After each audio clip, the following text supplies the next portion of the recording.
Satu unit mobil Samsat keliling dikerahkan untuk mendongkrak jumlah pembayaran pajak kendaraan bermotor di pasar tradisional. Salah satunya di Pasar Pagi Batupat Timur, Kecamatan Muara 1, Kota Lok Sumawe, Provinsi Aceh, Rabu 1 Maret.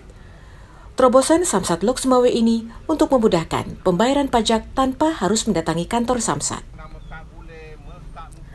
Samsat Lok Sumawe mendata, hingga kini sebanyak 56.000 unit kendaraan masih menunggak pajak. Guna mempermudah akses masyarakat, pihak Samsat menerapkan sistem jemput bola dengan mendatangi lokasi ramai seperti pasar tradisional.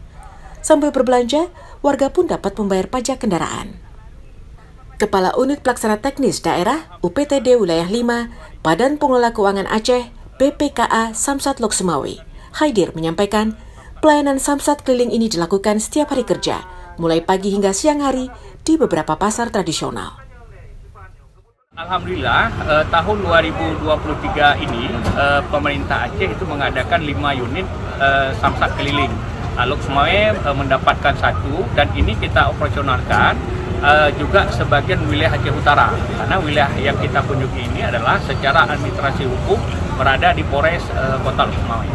Insya Allah sangat membantu ya, karena bagi yang para mungkin malas atau ada kesibukan, dengan ada seperti ini, insya Allah sangat membantu. Tidak lama, paling-paling 5 menit sebelum kita selesai.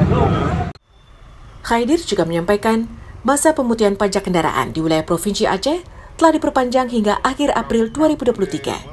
Diharapkan warga dapat memanfaatkan program pemutihan sebelum identitas kendaraan dihapuskan, hingga mengakibatkan kendaraan tak bersurat alias bodong.